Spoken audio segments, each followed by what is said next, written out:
Hi, do you dread Mondays? I want to suggest that you haven't found your ikigai yet. Your ikigai is that beautiful Japanese word for your passion and your purpose, and the reason for waking up in the morning that's bigger than yourselves. In this 2020 motivation series, New Decade, New You, I will provide you with potent ideas and tools to live a life that you adore. What do I need to do to get out of the state of being burnt out? We both talked about toxic people and naysayers, and I came to realize that people are toxic, people are naysayers, but they don't really realize that. I mean, they're doing the best they can with the ability that they have, with the awareness that they have. So it's not to say somebody, when I say somebody's a toxic person or naysayer or negative person, that's in my view at that stage in my life. But it's not to say it's a bad person. It's just a person at that stage with obviously some issues from their heart, from the soul, that they need to work through. Doesn't make them a bad person. It just doesn't make the right fit for me right now in my life. But that's the true definition of a business is, in my opinion, again, is when you're able to walk away and it grows. And the only way you can have systems and you can have automation and you can have your email autoresponders, you can have all of that stuff. You're talking to me. But yeah, it's, because you know I have it. I got them too. I started really delve deep into my heart and my soul because being an accountant, especially, I mean, do everything with your head. I mean, you're conditioned to work with your head. You're not there to be a softie with your heart and your soul. I mean, come on. So, hi everyone, Jasper Basson. Thank you again for watching. Today with me is a very special guest to me. We met at Personal Mastery Academy 2019 event of Robin Sharma. It was a live event in Toronto, Canada, and I've met him there. And subsequently to that, he actually went to Titan in December 2019 as well. And we are definitely going to talk about that in a moment. And he will definitely share some of his thoughts and what he's learned from that experience. So, Ben Schmidt, thank you very much for joining me. And this is not going to be an interview. It's going to be a nice chat, and we're just going to share a lot of ideas together. Ben Schmidt, thank you very much. Pleasure to be here. Thank you very much. It's good to finally reconnect. We've chatted a few times through Insta and stayed connected, and really enjoyed meeting you at Personal Mastery Academy, Robin Sharma's event. It was the first event for me. Like you mentioned, subsequently in December, I went to his Titan Summit, which is a 4-day event, and that was quite special. And absolutely, we'll definitely talk on that. Yeah, grateful to be here. Thank you very much. Just before we start, for everybody that don't know you from Toronto, Canada, or you're not in Toronto, Canada, you're somewhere in Canada. I'm from the east coast of Canada, so probably one of the easiest reference points or most recognizable reference points would be Halifax, Nova Scotia. Is a large major city. It's actually where I am right now. I'm visiting family, but I'm in New Brunswick, Canada, Fredericton, New Brunswick, Canada. Just to recap what you are doing for a living, as far as I know, you're an estate agent. Just a quick recap and just give us a quick explanation of exactly what you do. I'm in my early 30s, and since I left school 13 years ago, I jumped into real estate sales. So as a realtor, and have had varying levels of success from scratching the bottom to high levels of peak performance, to having success early, so having a little bit of that decline and then building that back up. So that's I'm a realtor, as well as my initial step into the world of real estate was purchasing a property a few years before while I was at university. At college, came across a property and a business partner. I own my properties with a business partner.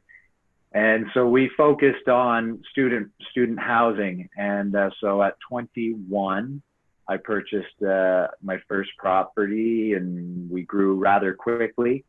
And so 13 years later, now we have about 150 students that we provide housing for over a number of buildings, and we're in 5 locations, but 4 with students. Yeah. If I may ask you, very early in the conversation, is since you've been to Robin Sharma PMA in 2019, anything that you can really, just a quick overview of what you feel that you could adapt into your career as a real estate agent, some of the key ideas that you took with you that you could implement into your life and into your business? There's a number. Robin Sharma, for me, has been very, very influential in my life this past year. I mentioned how there was this little dip from peak performance to potentially resting on my laurels and, letting success get away. And Robin's, before that, but Robin's messages his principles and tactics that he suggests one to implement are universal. It really does not matter which industry or field, career that you're in, they're applicable. In terms of what specifically are some of the things that I've implemented, the first one I would mention is he's always been mentioning early rising, specifically 5 a.m.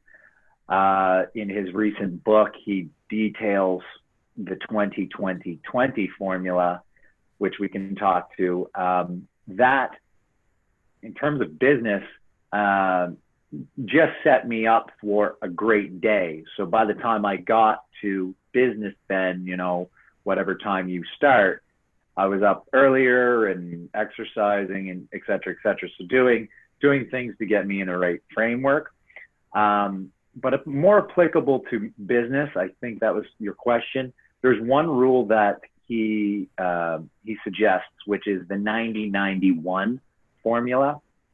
And so what the 90-91 formula for your listeners is, for the next 90 work days, you spend the first 90 minutes on the one activity, project, that when accomplished to your highest level, moves the needle the most for you.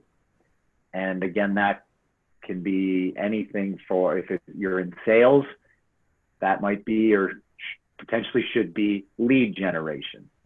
If you're a podcaster, maybe you're recording one session every day for 90 minutes. Maybe you're not, but that's the most. If you're a writer, you would write for 90 minutes.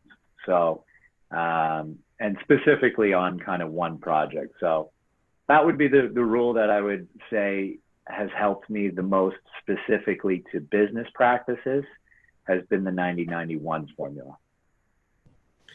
I've been for many years, I've been following Robin's work for probably about 5 to 6 years now.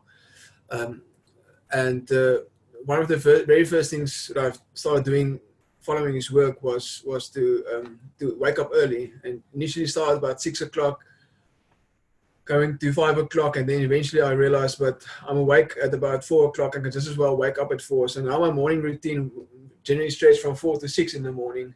But very first thing in the morning is waking up and gym clothes ready. I've got a gym just outside of the house, and getting those dopamine and serotonin going, and BDNF. I mean, that's a powerful thing. BDNF, the people don't know that brain-derived neurotrophic factor that actually repairs damaged brain cells and also cause you to be a lot more creative and on fire for the rest of the day. But yeah, I mean, and just BDNF, just to repair damaged brain cells, is, I mean, that's that's a game changer on its own. But yeah, for me, training from 4 to 4:30 every morning, doing mostly cardio and some weights, especially when you get a bit older. I'm at 40 right now. Getting older, you need to do some weights as well. But then at 4:30, I'm on fire, and I can start also focusing on specific things and online training, reading books, journaling, whatever the case may be. And that process on its own, great, like you say. I mean, when you win the morning, you win the day, and you're already on fire. And when you get to work at 7 or 8 o'clock in the morning, I mean, you already won the very first battle, and you're already there. And your planning is done. You know exactly what you need to do. So yeah, 4 a.m. for me as well, waking up early. And the very second thing that I started doing was to actually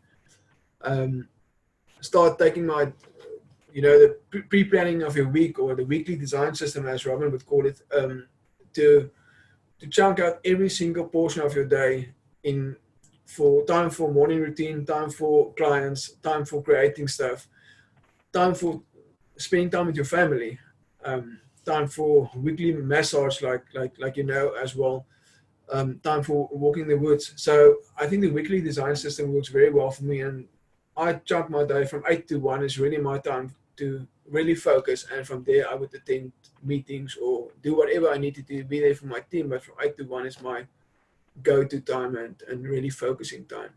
So I think that's mostly, we can talk about a lot of other things as we go along, but I think that's my two takeaways as well, my two real game changers that I've started implementing in my life and in my business. And these things tend to be, personal life and business tend to be gelled together, and it's not really a balancing act, but it's like a means of life. And yeah, I just start realizing that it's actually just living in the magic all day long. Just do whatever you like to do. Thank you for watching. Just a quick reminder to grab your gift bag for entrepreneurs in the link below. It's a gift bag for entrepreneurs to the value of 57,000 Rand, free of charge. All you need to do is activate it. Part of that gift bag for entrepreneurs is a voucher of 3 months for 3 months free accounting services from a company, Dryk Holdings. All you need to do is activate the gift bag voucher in the link below, and we will be in contact with you as soon as you've done that. Thank you for watching, and back to the interview. 3 more, actually, on your last point about work-life balance, and it's everything. Was at a conference recently this past weekend, and the question was about work-life balance, and there was, the responses again as a realtor, oh, you've got to pick up your phone late at night, and you're 24/7, and go. And that message does not resonate with me. And I think Robin's principles, his structures as how you set up your day have reframed my viewpoint on how to balance work and life. And so I've been able to reduce the hours that I work because I'm much more structured with my day. The weekly design system, I gravitated towards that as a child even, or a teenager. Not that I've been doing it since then, but the concept of plan your week, the concept of plan your day, it's not overly complicated. It's not overly like somebody wants a big aha answer. But did you plan your day? Yeah, it really worked today. Did you plan your day for the last 6 months? No. How do I? So it's a very simple, structuring your day, the 90-91. You mentioned 8 to 1, and that's a similar framework. I was 8 to 1. I've kind of bumped it to 9 to 2 now. Even though really as of 6 a.m. I'm at my desk. It's just I've structured a few things. But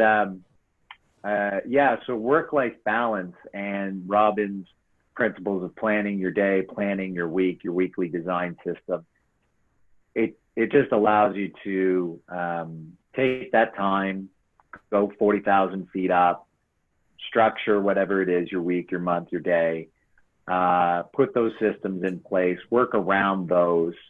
You know, you're able to review your projects and say, based on these events, I'm going to be in these locations. I can get these tasks done based on that information, and just granularly breaking down, again, day by day, sometimes hour by hour. That is something that always resonated with me, that kind of made sense as a business, as an entrepreneur.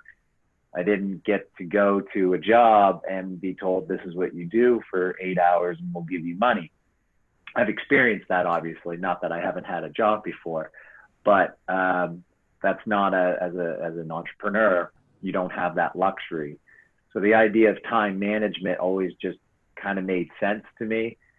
But again, intellectually getting a concept versus the felt feeling of implementing a concept to the point where it's routine, it's habit, you know, that's when it hits you here, and that's when you know it to be true, because you've experienced the next level of what your life looks like when you run yourself through these daily and weekly structures. Any other structures? I've quickly mentioned the weekly massage protocol, the going for a weekly massage, which is actually very amazing for rising serotonin, decreasing cortisol by, I think, about 28 or 31%, and just really forces you to actually slow down in your life and try to become a human again, and not being a robot and going on the go. I mean, do you also start doing something like that?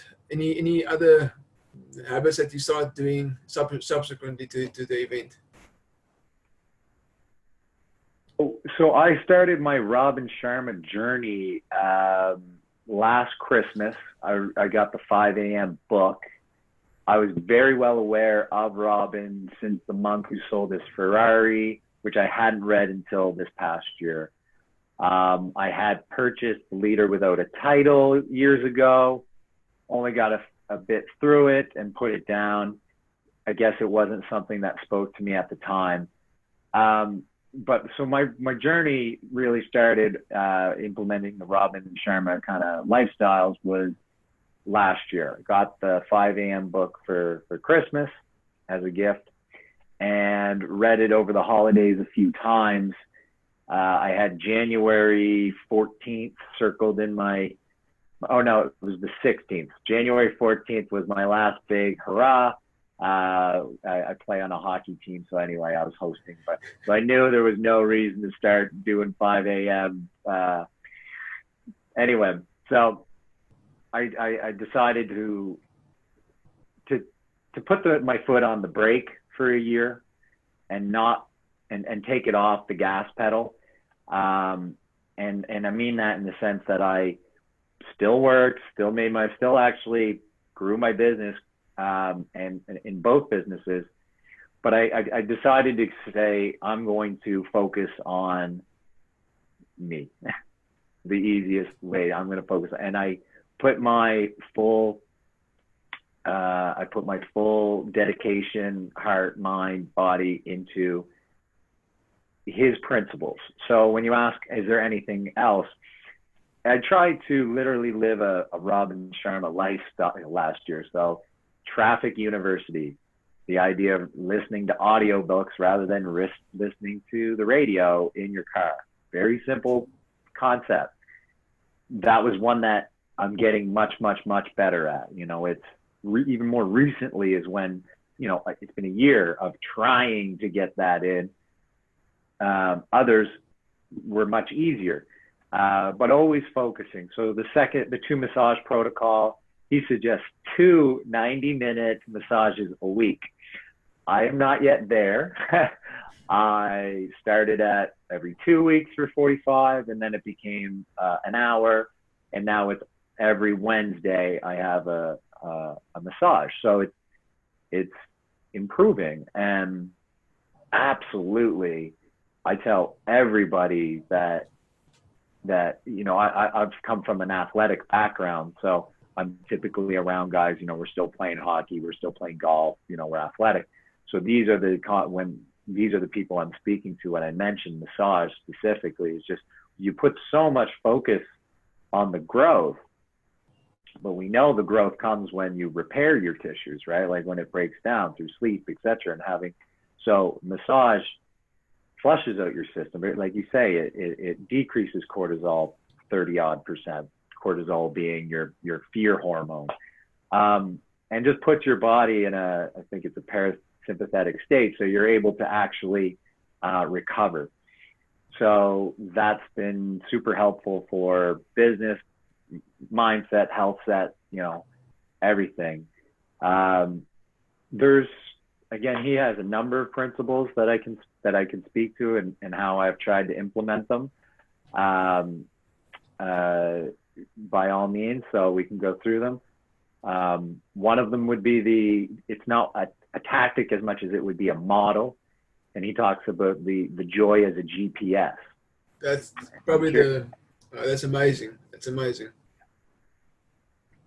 So if you want to speak to the joy, I'm curious as to when did you implement the joy as a GPS? Did you kind of do that deconstruction of who are the people, what are the places, or where are the places, what are the pursuits? Did you try that tactic granularly with your life?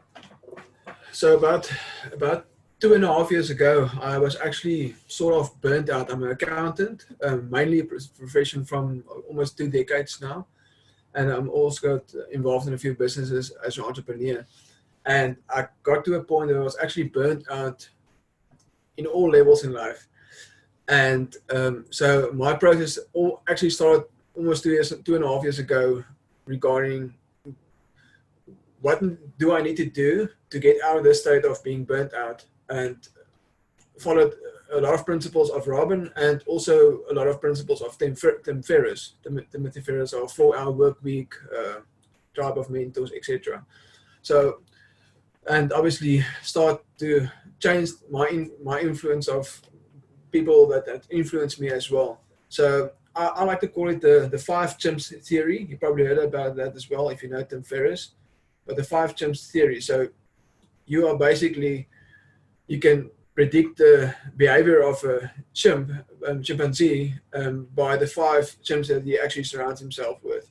I mean, we know that's emotional contagion, whatever you want to call it. So 2.5 years ago, I actually made a list of the 5 people that need to be in my life, and I think more importantly, the 5 people that's toxic and mustn't be in my life. I think that's also important. I mean, you can be influenced, but when you spend time with people that's naysayers, that don't really want you to succeed, that's toxic, that's negative all the time, whether it's politics, business, whatever the case may be, generally in life, then emotionally contagion sets in and you just being pulled with them. It's a lot easier to get toxicated than actually get inspired. So that process I've done, and I also in my whole practice, in my whole business, I started looking at the pursuits I'm busy with, the business I was involved with, and some of them one of the business I actually blessed a partner with the whole business, just to step away from that. Not that it might be a bad partner, it was just my time in life that I had to let go of that.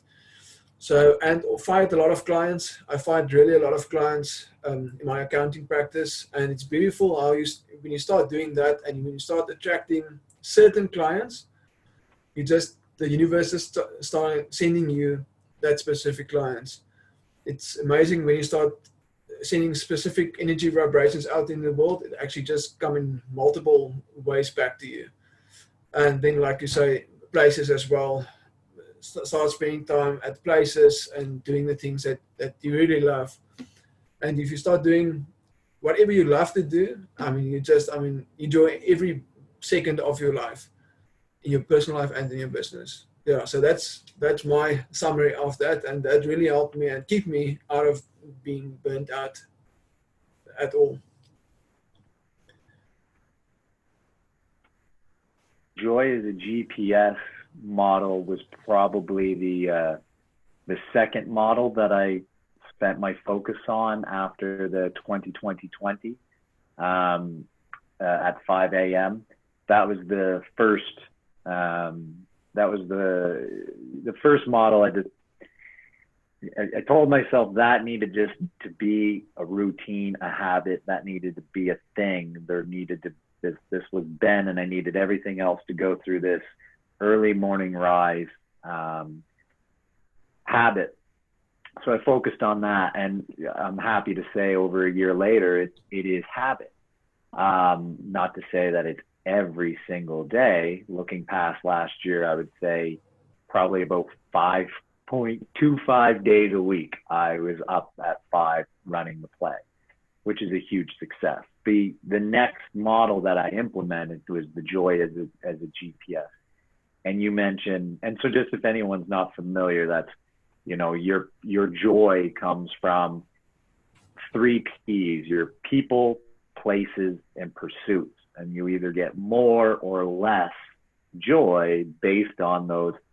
So when it came to people, which you mentioned, and it spoke to me mostly first, were the people.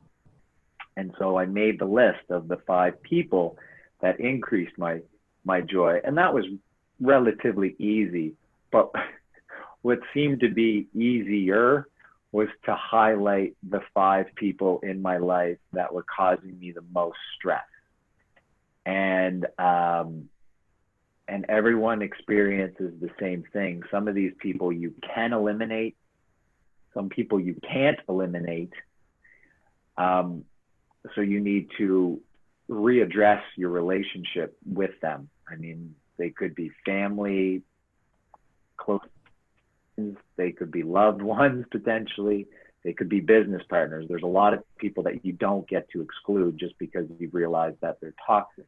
But it's your awareness that to them. And so I found by addressing those and focusing on, again, a lot of the Robin principles, but the relationship to that individual or individuals has changed. It's not completely where I want it to be, but some are quite close and some are still on their way. And then there are a few people that are just no longer present.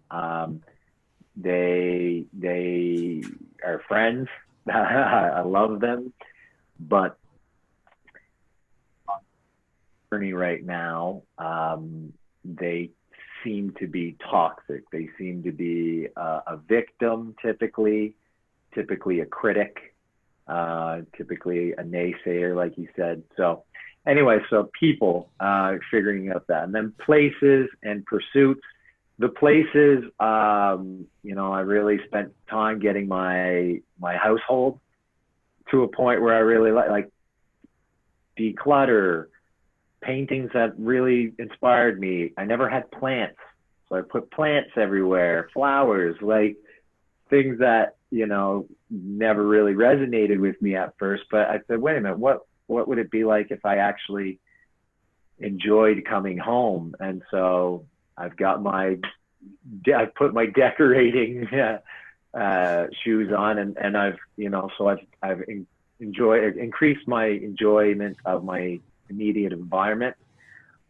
But to stay with this principle, the pursuits is kind of where I'm focusing my energy on now, where I'm doing a little bit of a shift work-wise, and so I'm highlighting that there are some pursuits, namely getting back to being an online influencer. Because many years ago I was go with the YouTube. Might have been 18 months, and I was all about it. And I stopped doing that after I was getting early success. I stopped doing that, and for different reasons, but I put that away. I put that, you know, that online guy that I always envisioned, put him away. And it's 8 years later, and he's still there. And so the joy is a GPS. Looking at the model, I'm looking at my pursuits, and there's pursuits that I haven't been pursuing that my heart's telling me is going to bring me joy. And so film, video, again, online marketing, online sales, this kind of world with respect to real estate, right? So it's staying within my niche, my industry. It's not a completely different thing. Anyway, I'm maybe off topic, but just the idea of the joy as the GPS, you know, it's talents that people are potentially looking for. I really think that that is the model to approach their ability to get that in line, as well as, again, some daily structures to put in place to make sure that they're focusing on the important tasks, getting them done, and then allowing themselves to open up and be free that second half of the day and enjoy the day.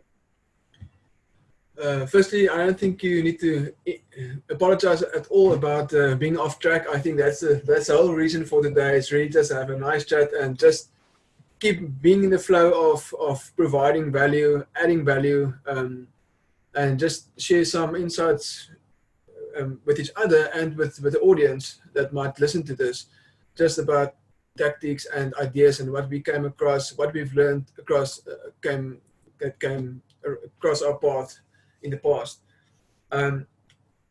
Just one thing I think we both talked about toxic people and naysayers, and I came to realize that people are toxic, people are naysayers, but they don't really realize that. I mean, they're doing the best they can with the ability that they have, with the awareness that they have. So it's not to say somebody, when I say somebody's a toxic person or naysayer or negative person, that's in my view at that stage in my life. But it's not to say it's a bad person. It's just a person at that stage with obviously some issues from their heart, from the soul, that they need to work through. Doesn't make them a bad person. It just doesn't make the right fit for me right now in my life. And one of the things one of the great things I took away from PMA was, and one of the things I didn't know of was the Afra tool, which is actually a very nice tool of releasing heartache and sending forward in your life from people that may have hurt you, and like I said, didn't even realize that they're doing that, or didn't really have that bad intention, but it just came across that way and just happened that way. So I'm just going to run through the Afra tool, because I think that's one very amazing tool. But I mean, Afra is for awareness, being aware of a certain feeling that's in your heart, and that's where actually a lot of restraints of creating a business come from. Creating a life of awesomeness, living in magic, because you've got a heartache and somewhere somebody broke your heart in whatever way, and there's some grudge in your heart that you couldn't let go. So if you're aware of that grudge, if you're aware of that whatever you need to let go, you know about it, and you can start feel it, and that's the next word of Afra, feel. And you can actually start feeling how you feel when you think about that specific subject. And once you actually feel that in your body, you can start, the next step is to actually release that, and to release that person, release that feeling. And it's actually amazing when you start doing that exercise, actually journal and write out whatever business path it may be, whatever it may be, you actually release that from your heart. And the last step obviously is ascend. Afra, the last letter A, is for ascend, and actually from there rise up and creating a new business, being creative again. I found that whenever there's somewhere that I need to release or need to let go of somewhere, I believe somebody done something to me that I believe was negative, and I actually release that, I'm a lot more productive in my business. I create way better results just because of actually release that and seeing it upwards. A number of things that I want to touch on. I can tell you one is I can almost assure you that Afra tool will be one of his main models or points in his upcoming book that I'm sure it's still a few years away and maybe it will evolve. But he introduced that model, at least my first awareness of it became at PMA, and he went through it again at Titan, even more granularly. And so again, for people listening, Afra, it's just the idea of, you know, becoming aware, feeling an intense, it could be regret or a grudge, or you could be in a situation where all of a sudden you're very tense, you know, before a speech maybe or something, right? You have those feelings of anxiety, right? So that's, you become aware of it, you feel it, you let yourself feel it, you actively release it, and then you ascend. I mean, that, it sounds easy, and it really does start with the awareness. There's a book that I would highly recommend yourself and your viewers, if you're not aware of it. It's called Letting Go by David Hawkins. And I feel like Robin, because I got this book from Robin's suggestion. I believe he took a lot of his Afra concepts from this book, right? That's my assessment on it. And anyway, the gentleman David Hawkins goes through it's probably a great read. I'm using it as an audio book, and I find it very helpful. But the Afra tool was something that in June, when he went through the model at PMA, and it was my first time, I won't lie, I thought it was a little silly. I went, ha ha, Afra tool. Like, okay, I was the joy as a GPS and the 20-20-20 and the 2 massage protocol or your dream team, all these concepts, I really, I got it. The Afra tool, which probably falls much more under the heart set of his 4 entire empires. And so it's something that's hard.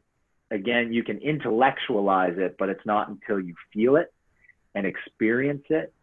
And I've experienced a few times in over the last number of months using the Afra tool, just because of the awareness from both Robin as well as this book, Letting Go.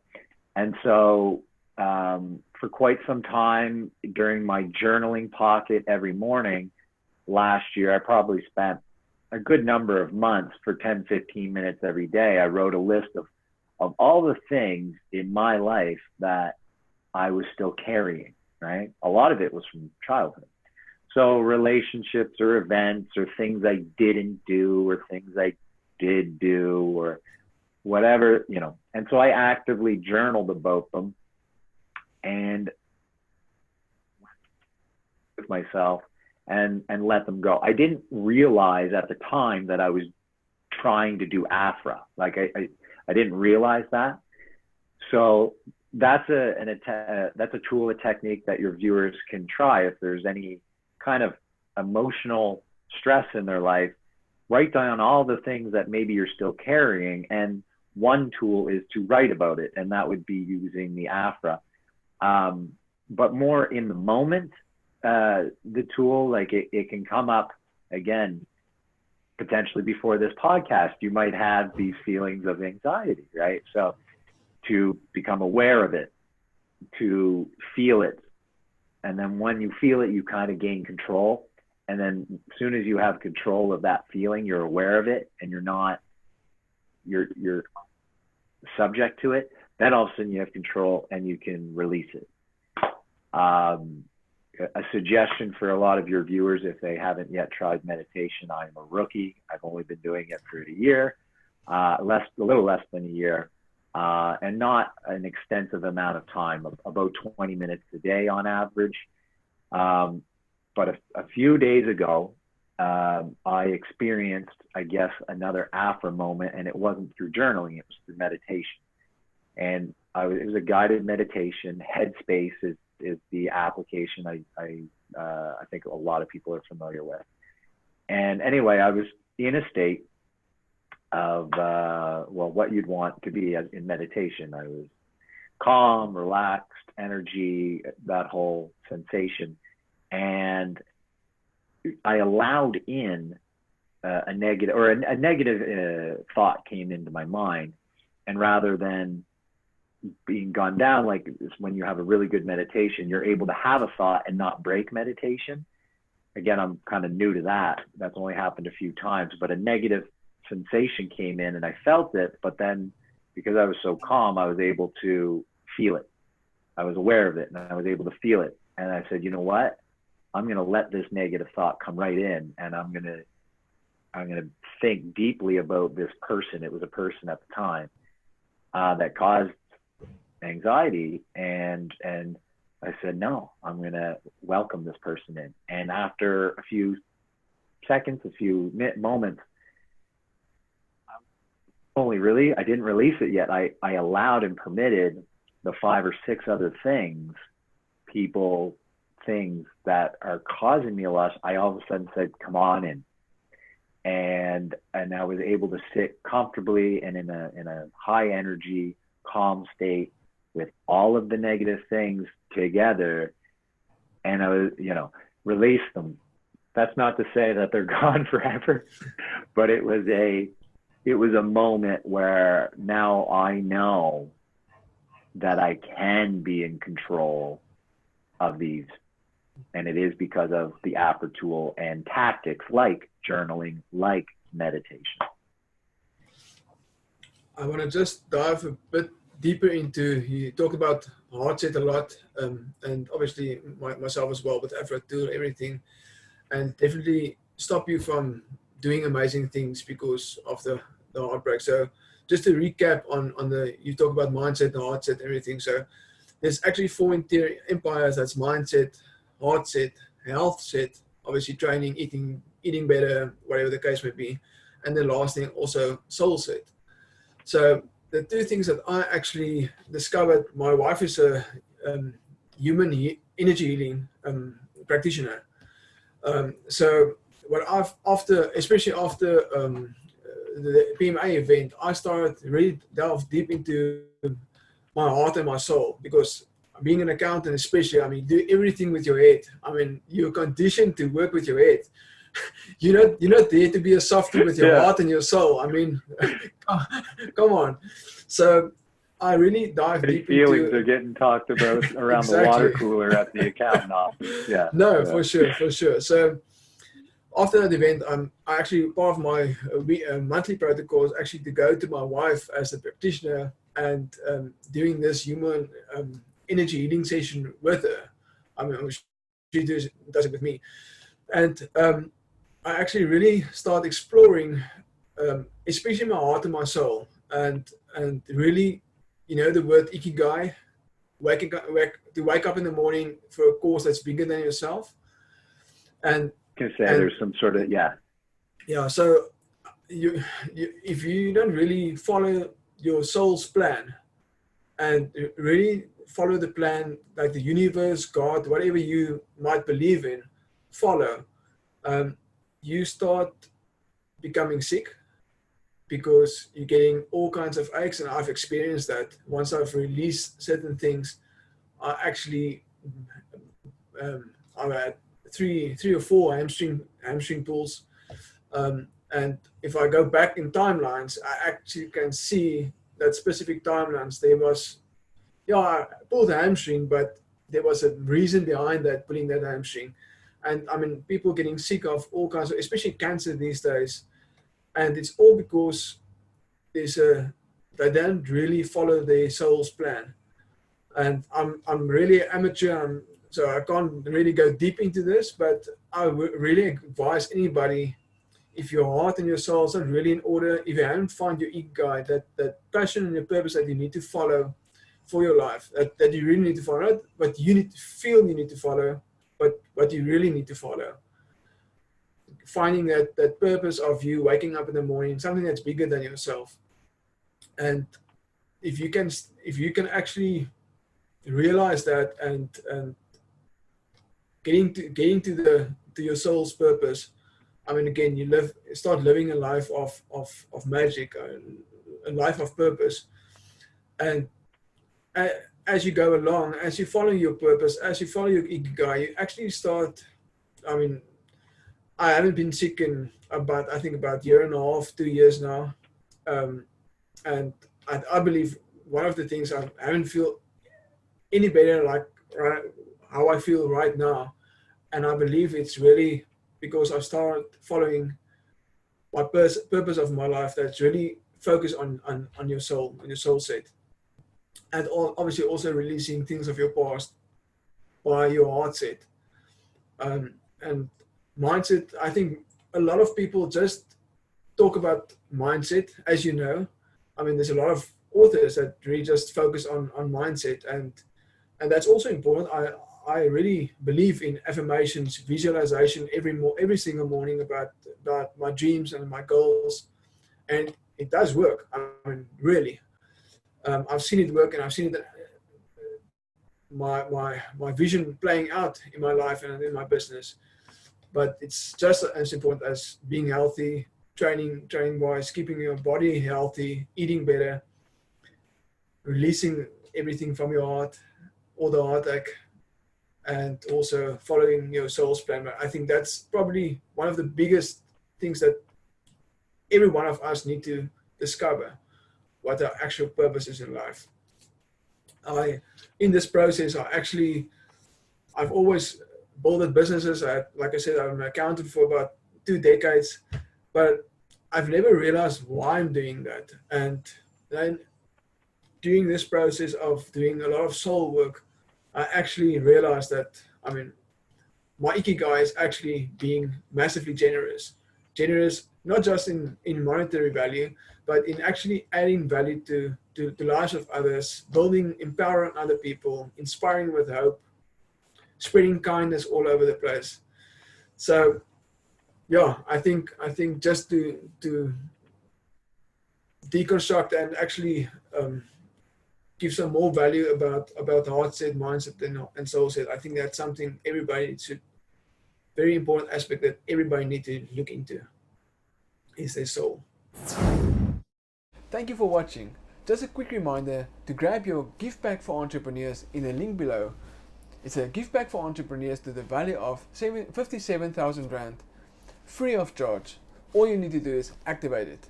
Part of that gift pack for entrepreneurs is a voucher of 3 months for 3 months free accounting services from a company, Dryk Holdings. All you need to do is activate the gift pack voucher in the link below, and we will be in contact with you as soon as you've done that. Thank you for watching, and back to the interview. Your empires, like you say, mindset, heart set, health set, soul set. I've always attacked the problem. Attack the problem meaning become a number one salesperson. But so many properties. I've always kind of attacked my goals. That's what I'm trying to say. Through mindset and health set. Those were the two parts of the equation that just naturally spoke to me. I grew up as an athlete, not a particularly great athlete, but I kind of grew up in sports. So health set, kind of obvious, right? You put in the work in the gym, you put in the work in the kitchen, and you supplement, you hydrate, and you get the result. You know, we don't kind of speak to why you would want to focus on your health. I think that goes without saying.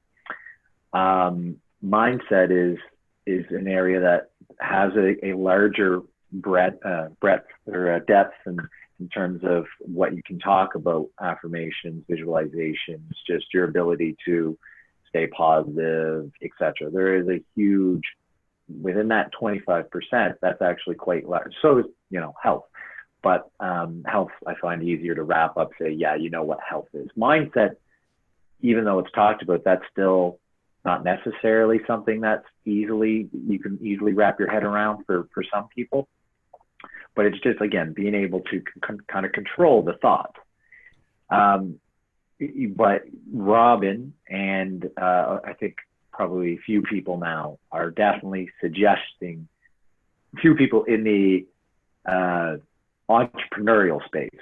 There's, I'm sure, the spiritual space that has been talking about this for, well, thousands of years, really, if you want to look back at the mystics and the sages. But heart set and soul set. And heart set, I can speak to a little bit with a little bit more clarity than I can speak to soul set.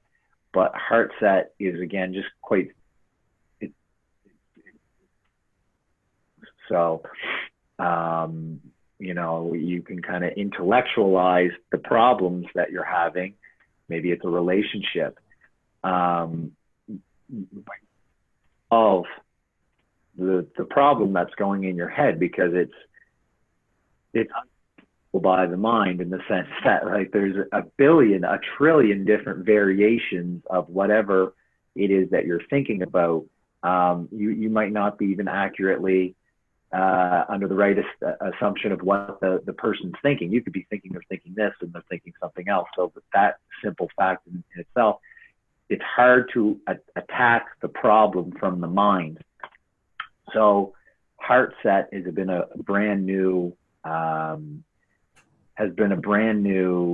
approach to my goals. And again, it comes from Robin and subsequently a few other teachers now. But I would say the main way that any of your viewers, if they're interested in starting to work through heart set, journaling and meditation are probably, as well as, I'm sure there's a lot of great literature that you can read in that space. But I've found that through journaling, writing down, being honest, what's causing me problems right now. Like, for instance, I have a business partner who's my best friend, but we're yin and yang, right? We're opposite. So there are times where we butt heads, and he's at fault. It's his problem. It's his issues. He's not seeing it this way. He's not, you know. And so through journaling, through meditating, through realizing, okay, wait a minute, let's rephrase this and view it from his viewpoint.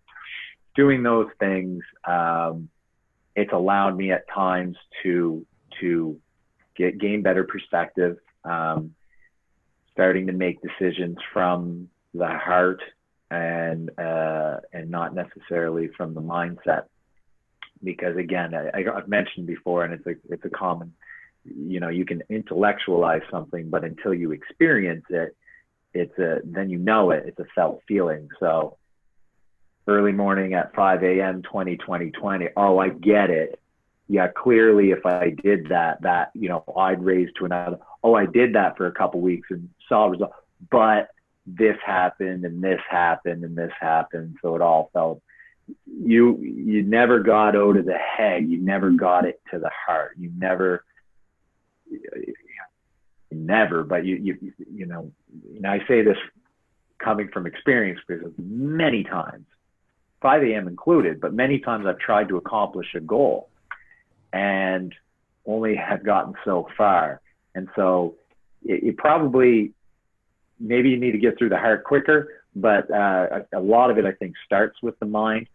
But until you've experienced something through the heart, until you've made your connection or a higher level of rationale about your whatever issue it is that you're having, and it's because your heart has told you this, or you've let go of something that you're holding on, then all of a sudden you're able to see it from a completely different viewpoint. Speak to heart set a little bit more. Soul set, I'm still a little bit unsure of necessarily. You mentioned it, that it's your life's pursuit, your life's purpose. And that, I actually really appreciate that you said that, because that helped me reframe that. And the heart set, soul set, I've never really necessarily had a specific, so that's helped. The other way I've looked at it is just our connectivity amongst, you know, how we're all, you know, the sun. you, me, you know, technology, how we're connected. So I kind of actually was thinking a bit more on that, and I think there's part of that, but I really like how you say your life's purpose is more of your soul set. I'm gonna date on that one. I can really, I think I'm going to a bit of sales right now, but I mean, into your business. But if you start following, and that's just my perspective of it, that's my experience from it. But since I've started following my actual purpose, according to myself, at least as I believe it need to be, I mean, like I said, my one word is really being generous. And that's why I started building my businesses, because without me knowing that, but because of generosity in all kinds of ways. Since I've started spreading being generous, in adding value, in adding, spreading kindness, in all kinds of ways, supporting specific charities that feels close to my heart, I receive so much more in abundance back because I'm doing that and because I'm following my soul's purpose. You can never give enough.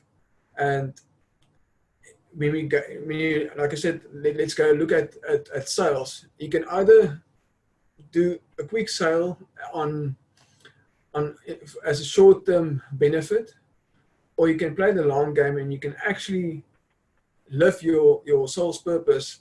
In my case, I feel generosity, and keep adding value to and spreading value to your customers, to everybody that comes in contact with you. And as you're doing that, you're adding value to a lot of people, and because you're doing that, you get in abundance. You receive in abundance back to you. And it's like Ian Lopatin was actually at Titan at some stage as well. I'm not sure if he was there this year, but what's that? Spiritual gangster. The spiritual gangster. So I was very inspired. As one of the people I actually seen as a mentor these days. I mean, his whole interview with Robin Sharma was also, I mean, generosity is like the secret sauce in your business. Doesn't matter what you do, if you're being generous, it's like the secret sauce that's actually just spread abundance that's coming back to you. And it's like, if you take it from the Bible, whatever you sow, you will reap. Any other spiritual or scientific law, when you throw a ball up in the air, it will always come back. So however you want to look at that, and whatever you believe in, the fact is, when you sow, you will reap. When you being generous, you will receive back in abundance. So that's something I can really vow for. I've seen magic unfold in front of me just because I've been generous, sometimes out of my comfort zone.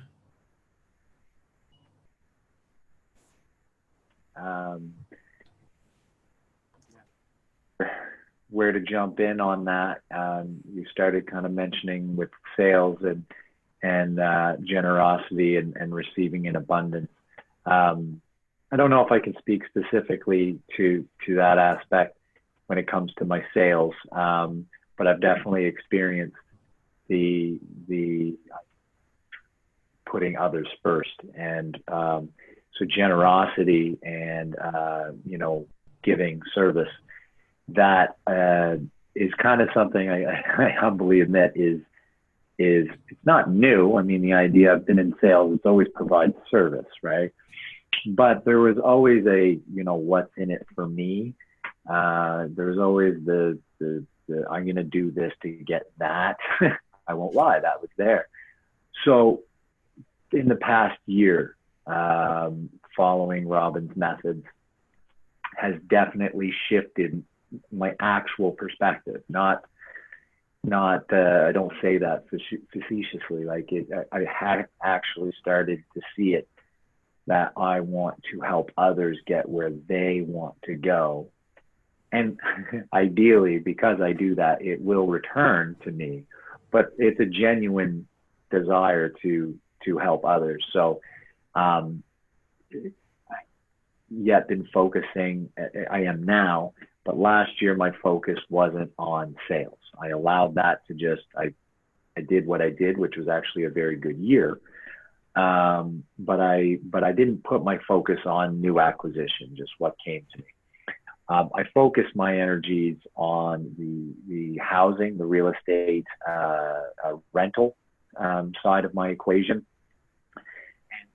The way I approached it through generosity and abundance, to speak to what you're saying, is I have a few individuals. So there's my business partner. There's a gentleman that we've been able to 50% of his work year for the last 5 years. And there was another individual that I can kind of speak to for a moment, who was a laborer. So the last two are contractors. Again, renovating a bathroom, fixing a toilet, putting a new roof on, right? These are in-house guys. As well as last year, I hired my first time I've had an assistant. And my assistant happens to be my sister-in-law. She's my brother's wife. And so last year, having an assistant, because there's a lot of administrative details that I inherently took as part of the equation of my business partner and I.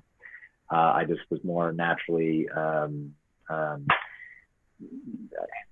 I guess. And so a lot of the numbers and the emails and the systems to make sure everything was done right was something that I always did, even though it's not necessarily what I want to be doing. So again, in terms of generosity and abundance, when I started looking at others first, I started looking at this company being as mine, or even the 50-50 thing with Scott and I started going, wait a minute, I want my people to feel theirs just as much as it's mine, because it's not just mine, right? So when it came to my business partner, I started going, wait a minute, what is he good at? What am I good at? Why is he saying these things? Why am I always saying these things? Where's the okay, Scott, if that's my business, Scott, why don't you take this area of the business and I will release control over it? Let me take this area of the business and you release control over it.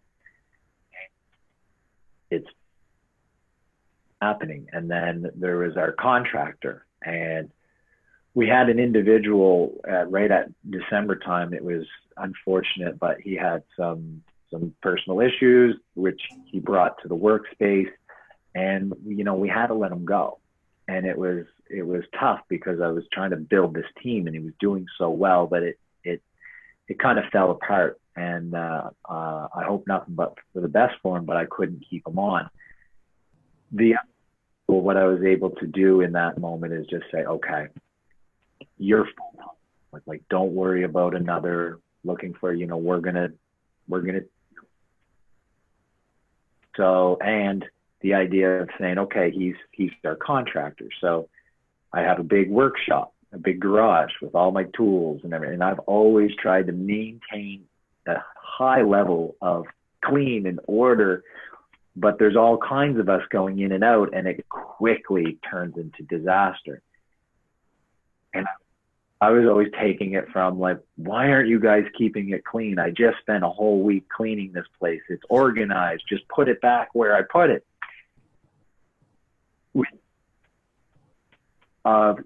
Saying, Stacy, he's my contractor. So Stacy, the garage is your space. The tools are your tools. I want you to take ownership of all of these properties and become aware of what is wrong with each one of them, and we will maintain it. I set directions, and there's certain times where I need to say, no, we're doing this project, but I'm giving him the opportunity to run with the ball. And then finally having an assistant in terms of the bookkeeping and the email communication, and again, keeping everything straight. Now it took all 8 months last year, and now as of January 1st, a lot of tasks she's running with, and I'm now just asking questions and giving direction and correcting when still need to be correcting, but ultimately trying to let go of my control, and I'm trying to build her feeling that she is in control, that she is responsible, and she has permission, and that she doesn't really need to feel like she needs permission at times, like she is in control. So in terms of specifically sales, I'm hoping to start implementing the abundance and the generosity and the service first mentality when it comes to sales. But as it comes to team building, man, it's powerful stuff. It is powerful stuff. Like, so much more is getting accomplished with essentially the exact same people with the same work week. More is getting done.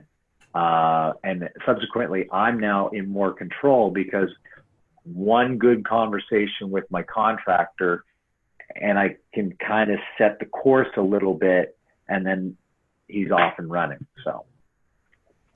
Yeah, I think that's especially in the beginning, coming from, I used to be an employee doing articles at the accounting practice. And then many years ago, I started my own practice, first running on my own, and then slowly but surely getting people to start working for me. And I think the biggest issue with me was I couldn't delegate at all. I was a control freak in all senses. I was the guy that needed to go see the clients, I need to do the financial statements, I need to do going to the bank, I need to pick up the phone, I need to do everything. And once you start to release those kind of things and put the trust in people and let them understand that you put the trust in them, and all of a sudden they actually start to perform. And I'm very, very fortunate currently in my life that I've built a team of quite a number of senior guys. Some of them have been with me. I think the one is 10 years, the one is about 14 years, got a few that's about 7 to 8 years, all senior staff in my office. And the great thing about it, if you start building, which some people call a dream team, if you start building this team, you can actually step back and do the things that you're actually supposed to do as a business owner.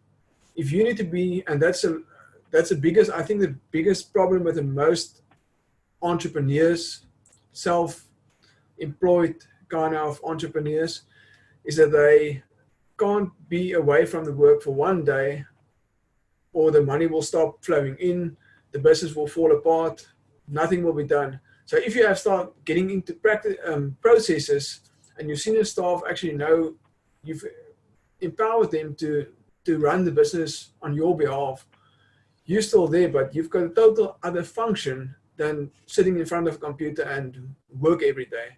It's by adding value to your clients. Think of more and more ideas how you can 10x give value to your clients.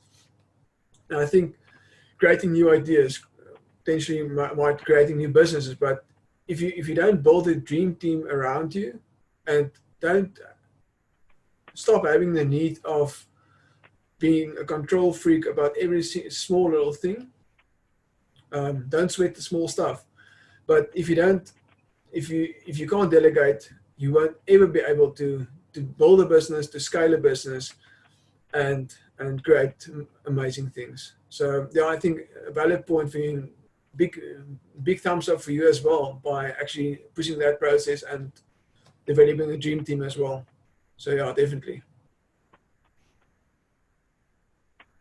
Appreciate that, and it sounds like kudos to you as well. It sounds like you've got a number of individuals that you're leading, and again, that leadership role is new to me. I'm very much not. So I'm sure there's lots I can learn from you. Might have a few more questions. You kind of mentioned something.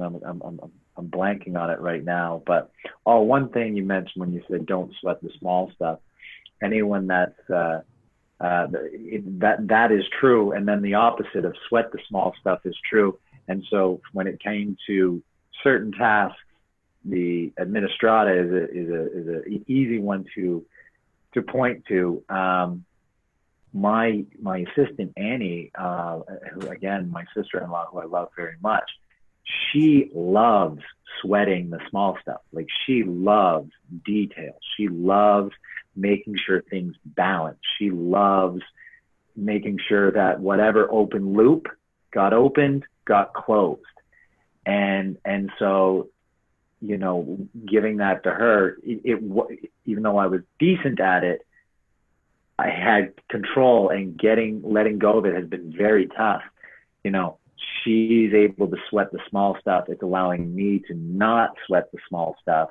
And we're both happy because of that.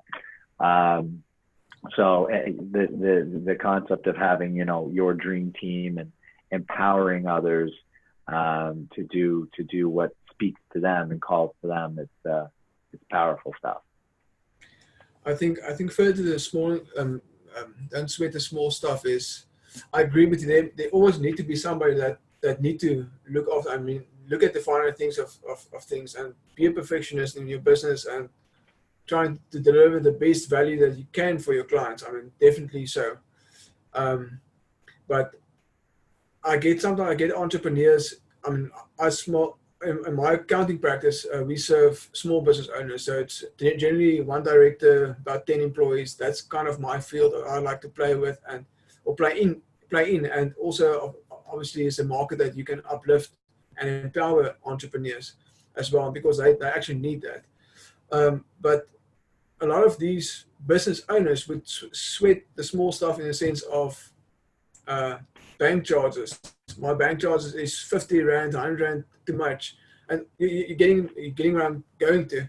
But I mean, it's all these small little things that almost turn their day around. And they're focusing so much on the small things that they forget about the bigger things that can actually move the needle for their business. So, yeah, I think that's more importantly is that, like you said, delegate the small stuff to somebody that need to deal with that, because that's also important.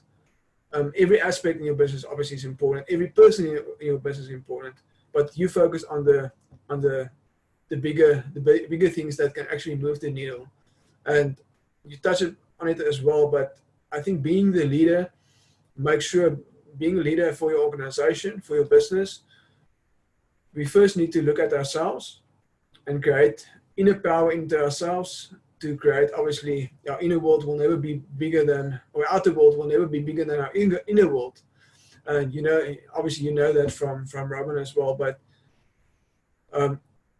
you can't expect amazing dream team and empower other employees and clients around you if you haven't done the work inside you.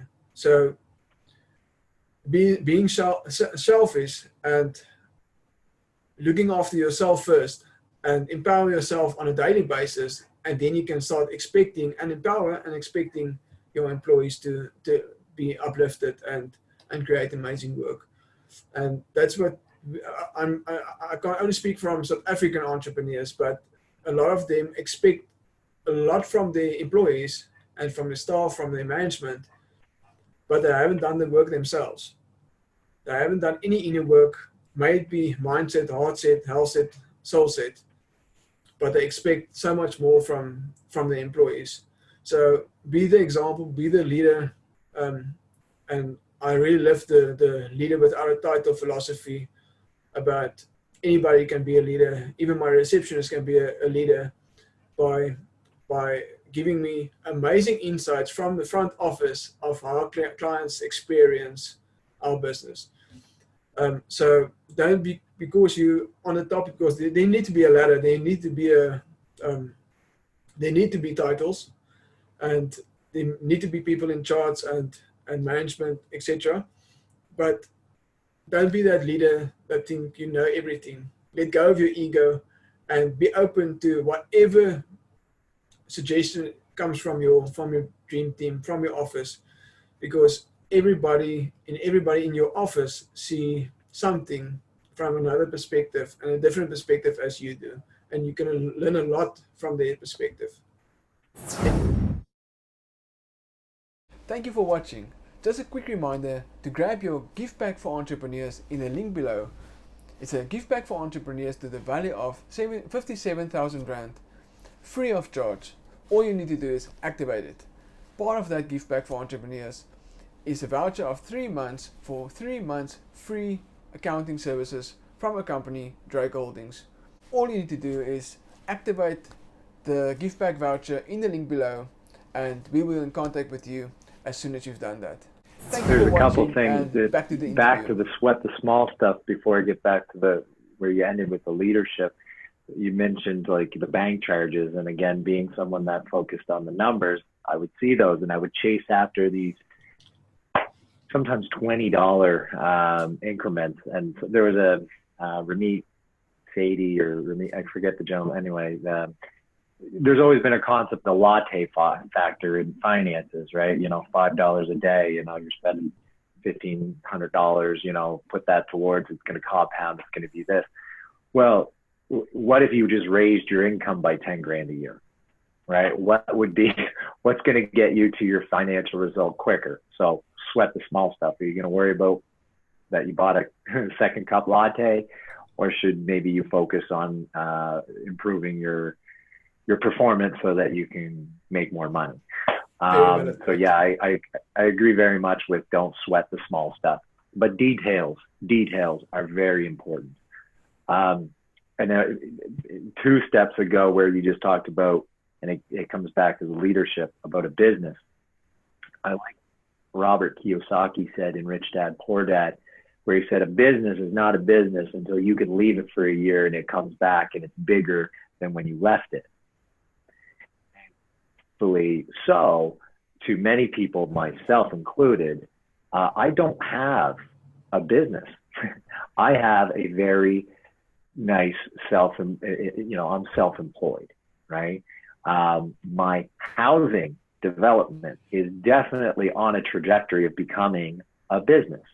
You know, it's not yet there, but soon I could potentially remove myself. That's not necessarily what I'm trying to do, but I potentially could remove myself and it could potentially run and it could potentially grow without me there. My sales, if I'm not there, I make no sales. It again is starting to grow, but that is not a true, in my opinion, a true definition of a business.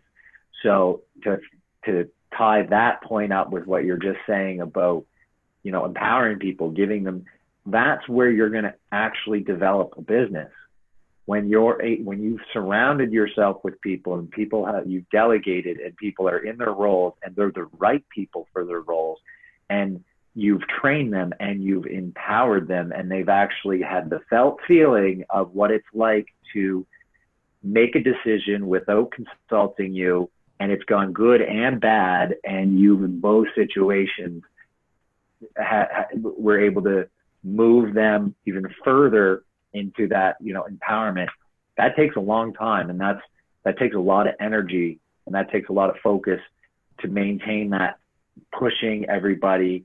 And there's going to be ups and downs from all these people, but that's the true definition of a business, is, in my opinion, again, is when you're able to walk away and it grows.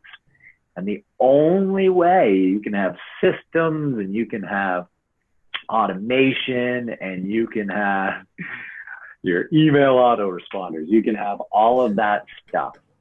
You're talking to me. But it's because you know I haven't. I got them too. But all that stuff is the you know, a business is the sales, it's the money coming in, and it's the people that deliver the intended product or service. Those are the 2 things in business: sales and your people. That's your customers and your employees. But in my opinion, that's business. And the only way to have enough income and more income to come in every year, and for the business to grow and your product to grow and your service to grow, and you're not there, is the people. The people are going to go get you more money, your sales people, and your people are going to be the one that's delivering that product, delivering that service in the timely fashion, followed up and made them feel like that they've enjoyed the process of whatever it is you might be. In this situation, we're talking about sales. So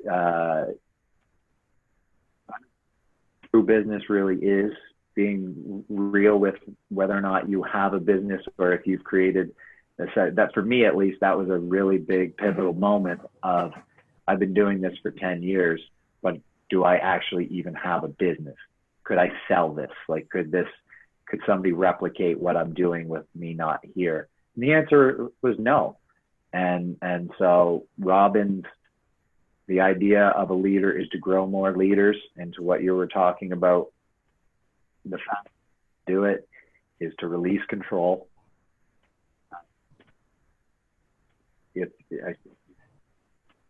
But if you're the boss, you're always the one with the finger. Your finger always needs to be on that pulse.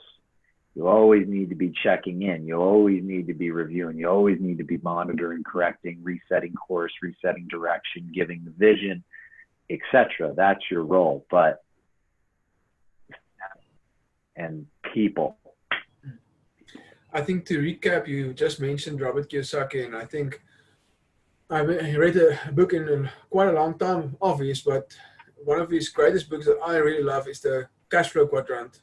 And that's that little cross with, like you just mentioned, but you've got your employment. People that, I just quickly want to run through it for people that don't know that, but you have your employment and your self-employment. That's on the one side of the quadrant. And you have your business owner and your investor on the other side of the quadrant. Employed is, I mean, that's, everybody know that. You work for somebody, you work basically for a paycheck, and that's what you get in rewards or in return for your time. Self-employed is not a lot further from that. It's generally somebody that been in employment and then just are pretty good in what they do, and they want to start being an entrepreneur and having a business, but it's only you and maybe a few employees, but it's only you and you running your business. The day you're not there, everything collapses. Nothing, no income come in. If you go on holiday, you need to close the shop for 2 weeks. So you don't really want to be on that side of the quadrant of employment or self-employment, because self-employment is just really you're creating your own paycheck.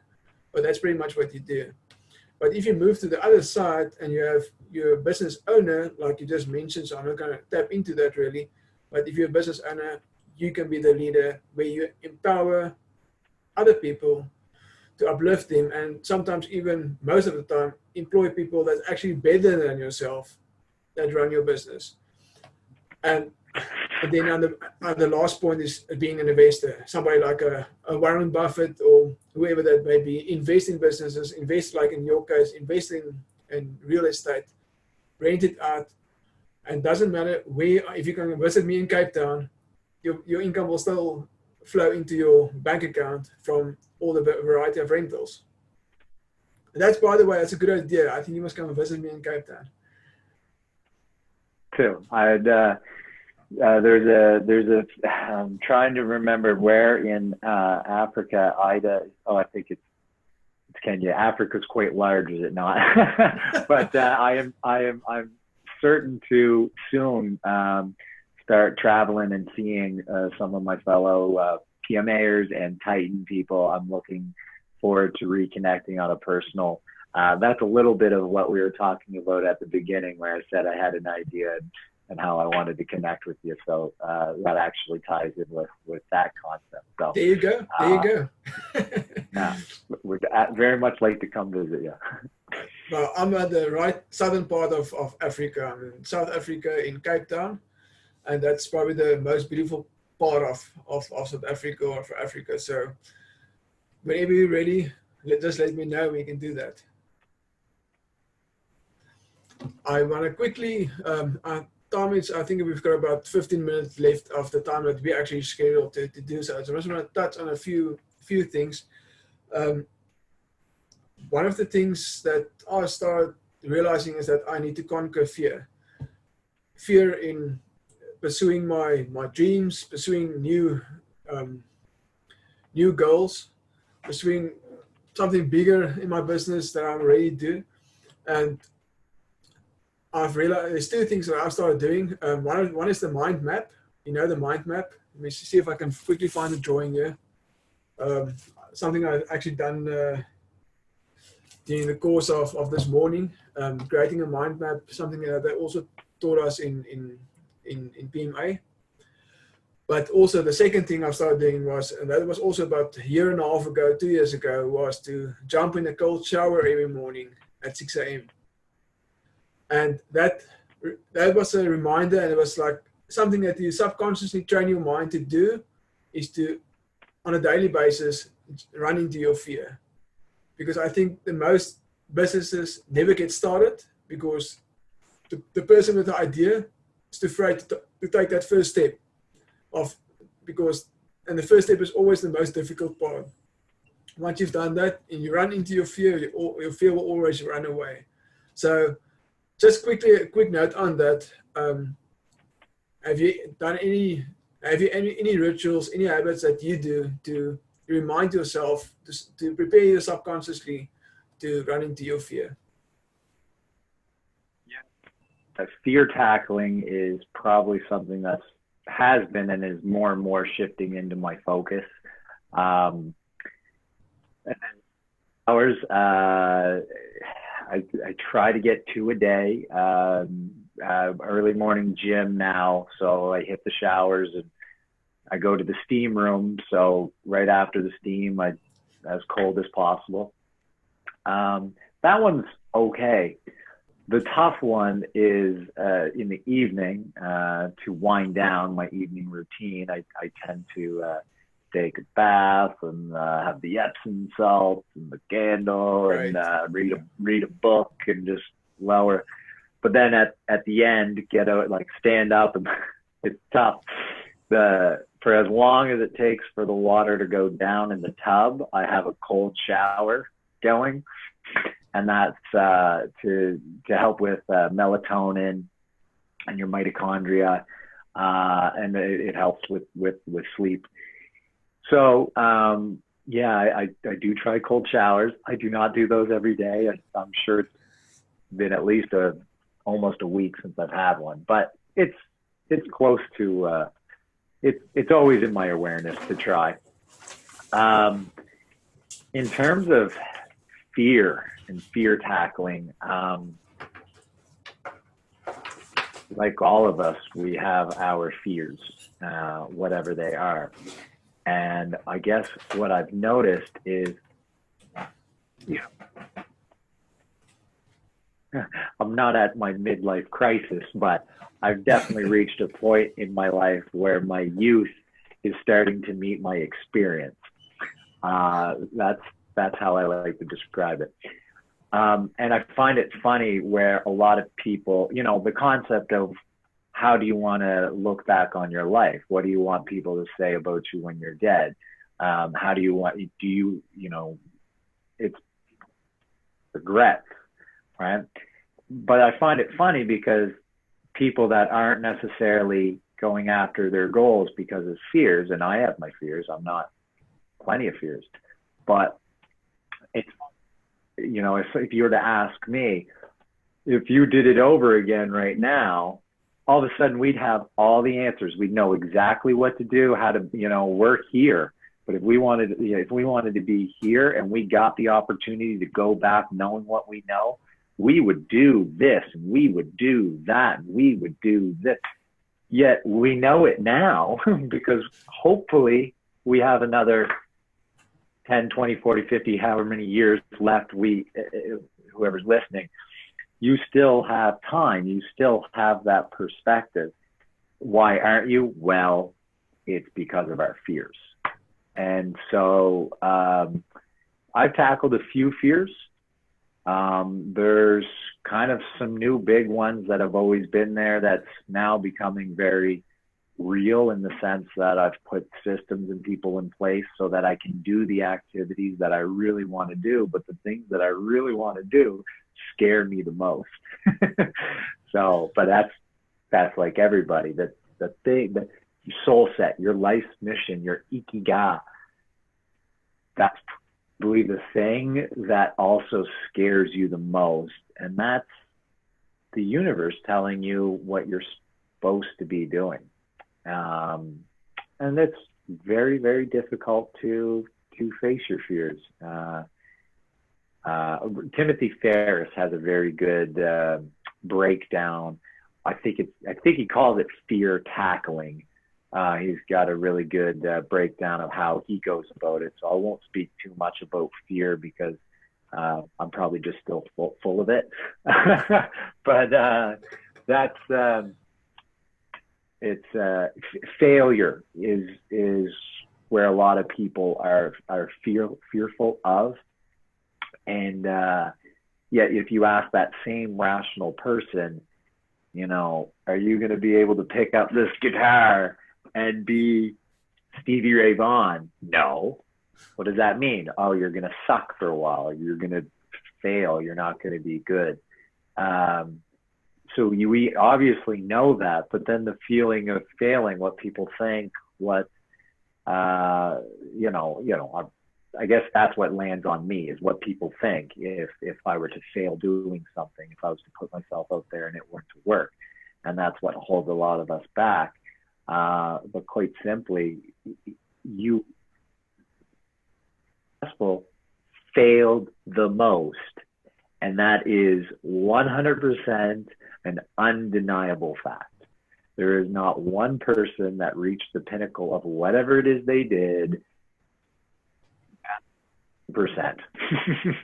So and that's a baseball reference. So for anybody that's I don't know what the soccer or the cricket, I don't know. But you're going to fail. Move on. Suck get it up. good at failing. Yeah, get good at failing. Yeah. Right? I've got a saying that you must. I mean, we've got winter times and summer times in our lives, and we must become very appreciative about the winter times, because in the summer times our business the money just keep flowing in, and you've got no reason to worry about all the little things in your business that you need to fine tune. But when you get to a winter time, you are forced to fine tune your business, looking at the things that you've been doing that you actually shouldn't be doing, or taking out of your business. And that's a time of, in the winter times, and normally the times that you come across failures in your business. And because in the winter times, it actually shows you what you've been doing wrong all the time. So I've got to say, be thankful for failures, but take that failures and take those winter times and fine tune your business and create beautiful opportunities from there, because out of every failure, there's always amazing opportunities if you're open to it. But a lot of times our egos are so big in the sense of, I see this as a failure and I'm ashamed of this failure. And then I don't really see the amazing opportunities that lies in this failure. I've been through quite a massive business failure in about 2011, probably 2011, apart from my accounting practice. And that was probably my biggest, darkest time in my business as being an entrepreneur. And from that failure, I've learned so much out of that, how to deal with people, how to deal in pressure.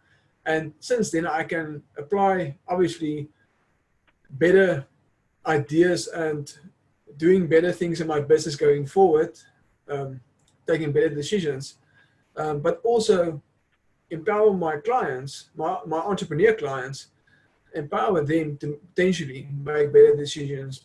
I can guide them and be a mentor there for them, for creating better awareness and making better decisions.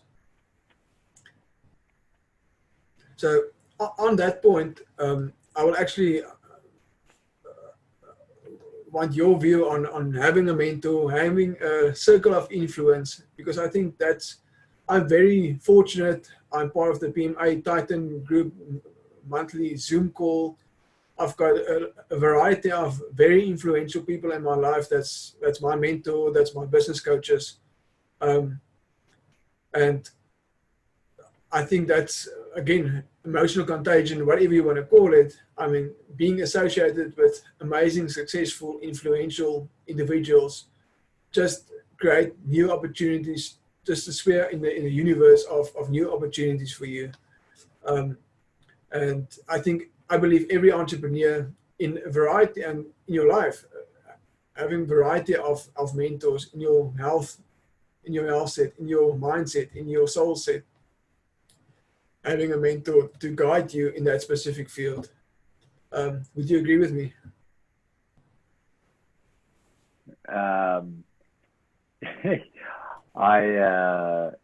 Again, I'm at that point in my life where my youth and my experience are meeting. To say I'm not old, but I'm probably not young anymore.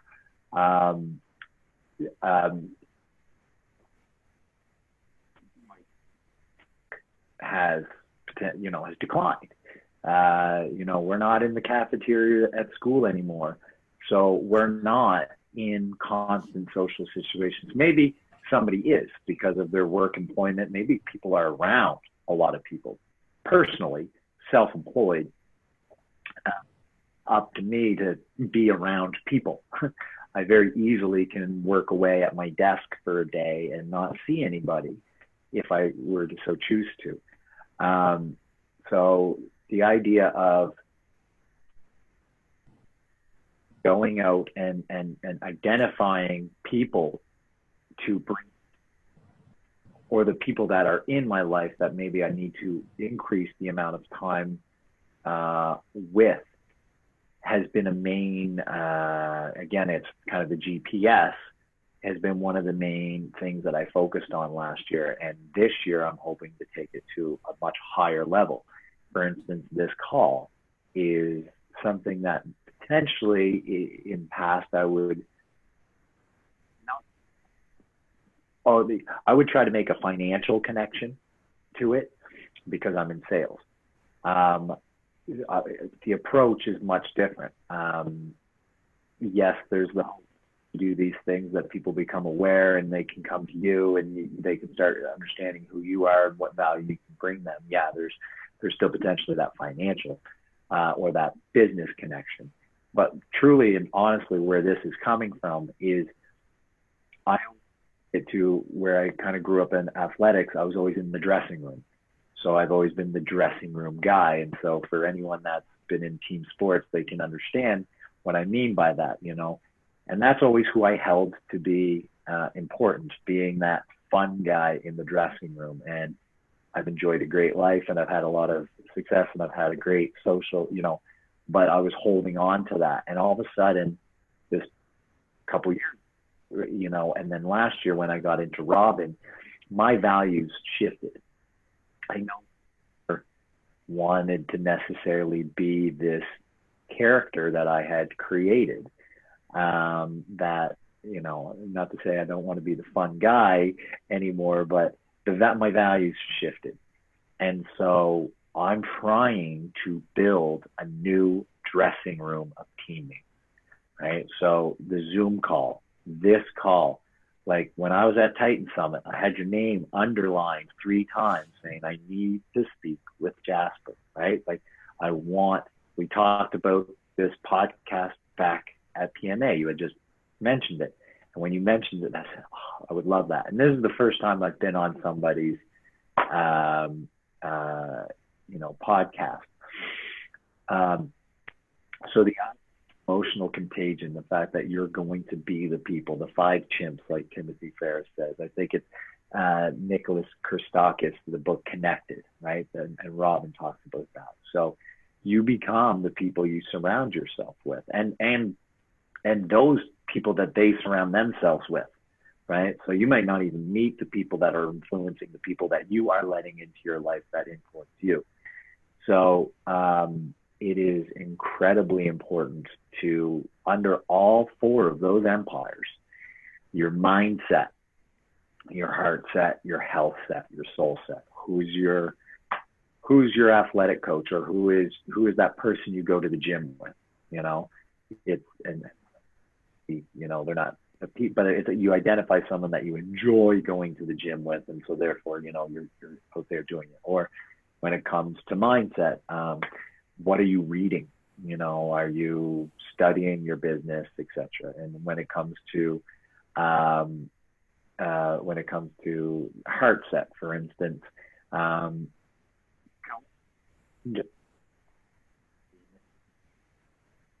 and speaking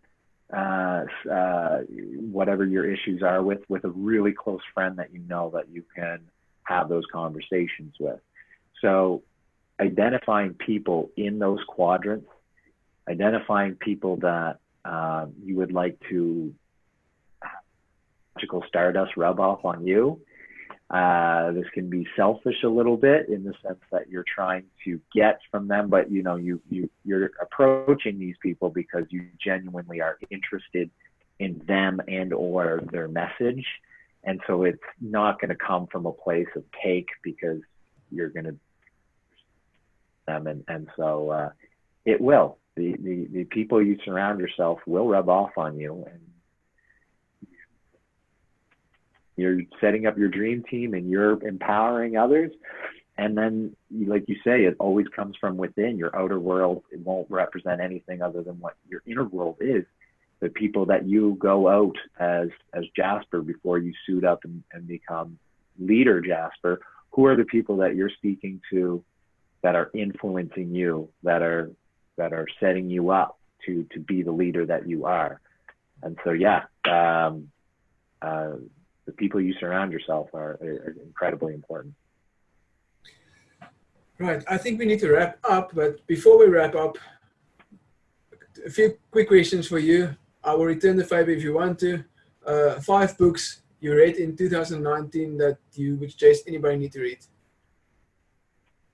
I wrote the list down, so they should come up quite top of mind. So the number one book that I can recommend everybody to read is The 5 a.m. Club. That was definitely the most needle moving book that I read. So we've talked about it extensively, so I won't go too far into it.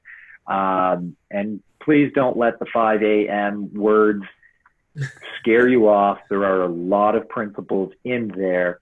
Just take from it early rising. Do I recommend 5? Yes. You do 4, and I'm trying to, now that's my new bar. Some other books that, the 5 books that I read last year, I guess the next one that comes to mind would be, I think his name was Gary John Bishop. And I won't say the title because but it's Un-F Yourself. It's the idea. Yeah, that's right. Yeah. So it was 7 mindsets. So, one of them would be expect nothing, accept everything.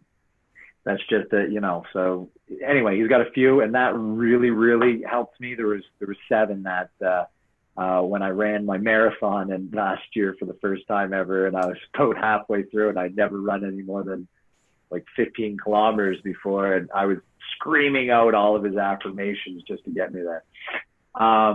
The next 2, I'm a big believer of autobiographies and autobiographies. Actually, I'll say 3. Steve Jobs is a book that I highly recommend to kind of see what genius, for both better and for worse, what it can bring, what somebody at mastery. Powerful book. The next book that I would say under biographies is an autobiography, and this is the best book ever. It's Losing My Virginity by Sir Richard Branson. And these are autobiographies. I cannot recommend this book enough. He was a lifelong journaler, so he was able to very detailed give you you feel like you're in that hot air balloon, or you feel like you're in that negotiation with Janet Jackson when he's 20 years old, right? So really, really powerful book. The last book I was going to mention is Call Me Ted, Ted Turner. I really enjoyed that book as well. Again, it's reading. It was an autobiography, not as well written as Sir Richard Branson's, not necessarily as entertaining, but to grasp the sheer energy that this guy had, at times was inspiring, and at times was a bit like, oh gosh, I guess I'm not playing at the level that some other these men and women are playing at. But yeah, those would be. I tend to be a nonfiction, business oriented reader, so those would be my recommendation. I must agree. I don't really read a lot of fiction. I don't watch any television, so it's like I also like the leadership, educational kind of books. I just want to run through mine. I was actually writing down while you were talking. Obviously 5 AM Club was also a game changer for me. I read it, and I intend to read it this year again. Even though I think most of the concepts I really know and understand, it's always good to revisit an old book like that. And a lot of time you are ready for new things to read in that book that you wasn't able to grasp the first time, because you, like you mentioned earlier in this podcast, you were not open at that stage for something specific. So 5 AM Club and Leader Without a Title is definitely another book that I recommend any person, any business leader need to read. Then another book, I can't pronounce the author. It's the Book of Flow. Mihai Chekhov. Yeah, I don't know how to say his last name either. Mihai, that no long name, no long surname, but it's a very interesting book, and especially I've been a martial arts instructor for about 5 years, and I just recently resigned as being a martial arts instructor. But that book really spoke to me about being a martial arts instructor and empowering your martial arts students is very similar to empowering your employees and in your business. By, if you're having a line like this, keeping them just out of the comfort zone and just a bit out of the comfort zone and just above the comfort zone, and keeping them there in kind of state of flow on a constant basis, on a daily basis, keep them growing. So, and it speaks into martial arts, and it speaks into being a business owner as well, by growing your people. And I mean, if you look at us today, we've been in a state of flow, I think, in being a podcast for almost, I think it's about 2 hours right now. So yeah, I literally just checked to find out what time it was, and I was like, oh, 2 hours, okay, that sounds about right. It didn't felt like that. So no, not at all. One or two other books, The Power of the Subconscious Mind, is something I actually read and reread. That's from Joseph Murphy. It's going very deep into affirmations, vibration of energy, seeding of your visualization of your affirmations. Okay. Big ideas into that, and how we actually influence our subconscious mind and what we portray into the world and creating results. And Mind Power is exactly the same book as John Keogh, a South African, that Robin Banks is actually going on tour with the book by Mind Power. And then the last book is very much into soul work, and I got that from my wife, is Entering the Castle by Caroline Myss. That's a extremely deep book. I think I didn't get it on audiobook, but extremely deep book of exploring your soul. So wow. Somebody that actually want to look into the soul, very good book to look into. Are you going to have the books in the crib notes of the talk on your website so I could go get those? I will actually, after this, I'll actually send it to you. Perfect. Yeah. Awesome. Send me the. And then lastly, any last tip for South African entrepreneurs that you want to give them? Any last tips?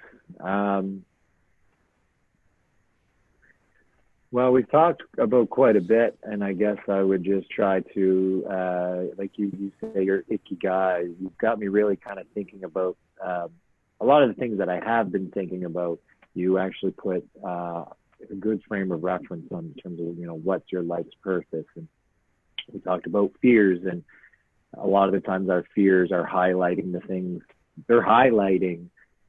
They're the lampposts in the dark, guiding the way to this desired result outcome that you're looking for.